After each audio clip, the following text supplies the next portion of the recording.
My plane was destroyed in June, and I knew that I needed to get back in the air. I wanted to put the memory of that day behind me and start building some new ones.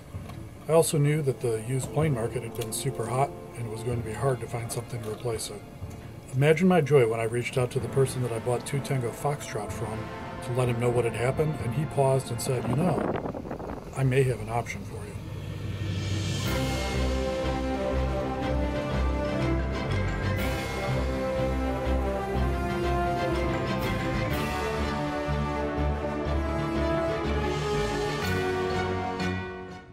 So this was A1 Whiskey Tango, replacement for La Naranja Danzante. So this is an experimental mall. There aren't very many of them.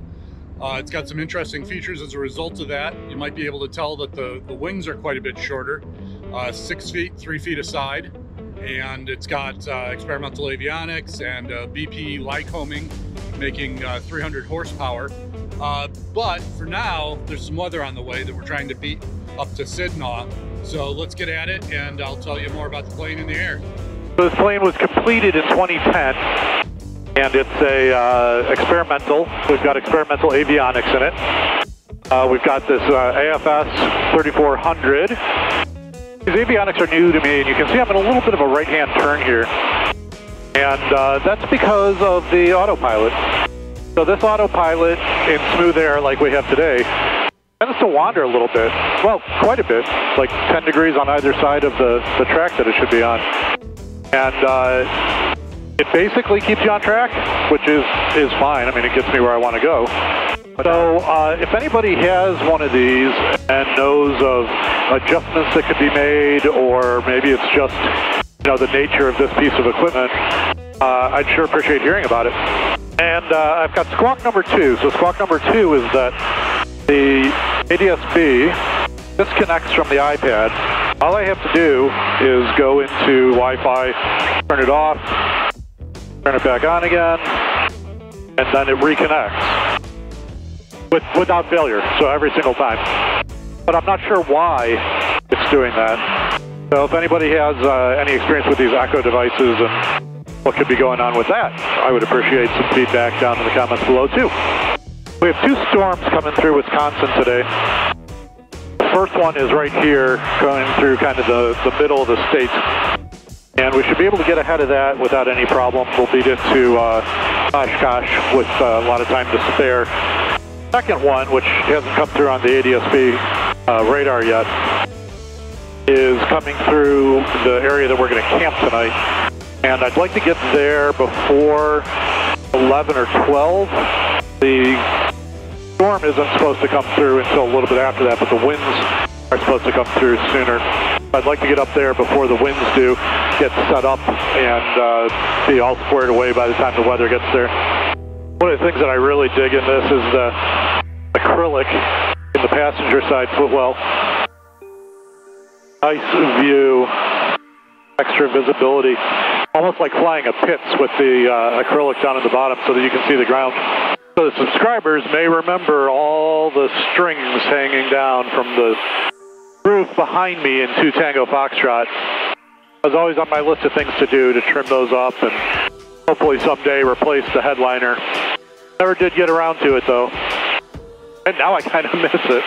Well, it's September 2nd, and starting to see the first signs of fall up here in the north woods of Wisconsin. So we passed from the Lustevall part of Wisconsin into the real north woods. All pine forests and mixed deciduous as well. And it always catches my attention. I hear people talking about being over water and hearing every burble that the engine makes. But this gets my attention way more. The water landing, figure in a plane like this, I'm going to survive it. I mean, I don't want to be cold and hypothermic and freeze to death, but I'm probably going to survive it. Here, not clear that would happen. There just are not good locations if the engine decides to quit. Coming up on Prickett Grooms now. About 5 minutes out, 4 minutes out. So this is going to be a direct crosswind, and it's a pretty wide runway. It's 100 feet wide. So I think what I'm going to do is go ahead and land diagonal across the runway, take some of that crosswind out of it, and be ready to abort. This is going to be one of those days where we really plan on not landing, and maybe we'll get lucky and be able to land. Cricket Grim Small, 81 Whiskey Tango overflying and circling to land. Cricket Grim. Wind is gusty, not as much of a direct crosswind as I was expecting. It is swinging around quite a bit though. That gust factor, that'll be interesting. Cricket Grim Small, 81 Whiskey Tango, left crosswind, 28 Cricket Grims. Hey, Maul, coming in, the wind is kind of down 2-8, somewhat from the south. Yeah, I see that flag whipping around all over the place. Yeah, maybe if you get down below those trees there in the east end, it won't be too bad. So we're going to do a very extended final here. And beware, we just had an eagle fly overhead here, but I don't think it's going to be a factor for you. Okay, roger that. Okay, this isn't going to work. And Cricket Grim Small's going around. Yeah, the problem there was that I didn't have enough room to make my turn, given the wind. And Maul's turning base 28, Cricket Grims. Okay, lined up better this time.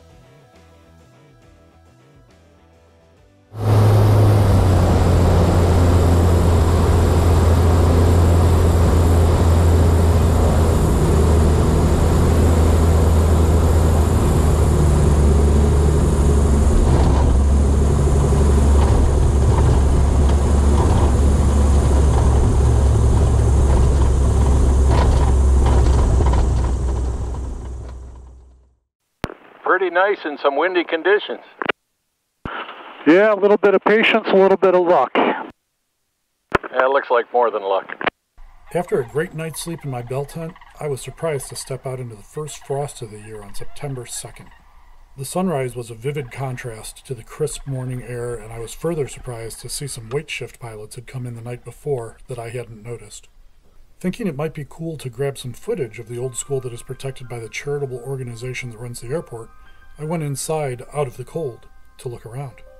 After a roofing problem caused some water damage, the 99-year-old school is being recovered piece by piece by the volunteers, and hopes are high of bringing it back to a useful life in the future. Many original fixtures still exist in various parts of the building. The boys and girls bathrooms, a portal from the hallway to the gym that is reported to have been used to project movies. The school used to educate as many as 120 kids at a time, and one can easily imagine them playing in the gym and putting on performances on the stage. In the utility room, there is still an old coal chute that is now the home of the school's ghost, the soul of a former custodian that had a heart attack while shoveling coal, and some say still walks the halls at night. One of the classrooms has been converted to a hangout space for pilots. We enjoyed some quality time here deciding which of us was the best.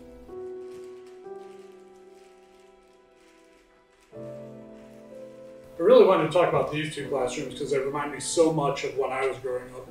When I was growing up, we had a school that was set up very similar to this, with the 3rd grade here, the 4th grade here, and a shared area in the middle that was kind of a science area where we could do our experiments and learn how the natural world worked. And it gave continuity, too, between the 3rd grade and the 4th grade. We had a larger friend circle, and it seemed more comfortable when we got older and came into the 4th grade section.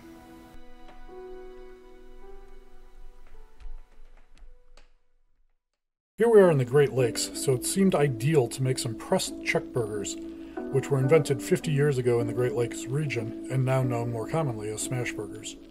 Or maybe they were invented in Kentucky by dairy cheer owner Bill Culverstone. Or maybe the Oklahoma-style ones we are making today were invented during the Great Depression to stretch food budgets. No matter which of the origin stories you believe, they are tasty. We are starting by massaging the meat thoroughly. This is a departure from most burgers where you want to handle the meat gently so the texture stays loose. With smash burgers, you want to change the consistency to something more pasty so that even when smashed thin, it still holds together. There are 2 keys to the smash part. First is to make sure to keep the middle at least as thin as the edges. Second is to make sure the edges are uniform. So we start at the middle, Spread out from there and keep repairing the edges if they separate. And we forgot the onions. Best to use a mandolin, but this time we just sliced them as thin as we could with a knife. We'll use an entire onion for these 6 patties. Most commonly, people will do the smash on a flat top or in the pan in order to get a consistent sear. We couldn't do that because we don't have a sharp spatula to get the seared meat off the pan, so we're adding some olive oil to the pan to achieve the same effect. After waiting until the oil is good and hot, testing that with an extra sliver of onion, we put the burger on the heat with just some salt and pepper. If this were smell-o-vision, you would be able to smell the beef cooking. This is something that not enough people talk about. Your nose can tell you a lot about the progress of a dish. Try that when you're cooking. See if you can smell the state of what's cooking before looking, and use that feedback to tune your schnoz. Anyway, this one's ready. Time to flip. And only about 50% of the onions went flying. We'll scoot those back in and declare victory.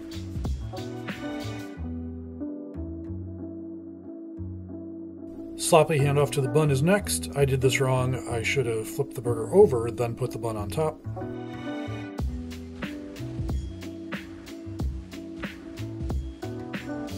Got another one cooking, and now it's time to sample.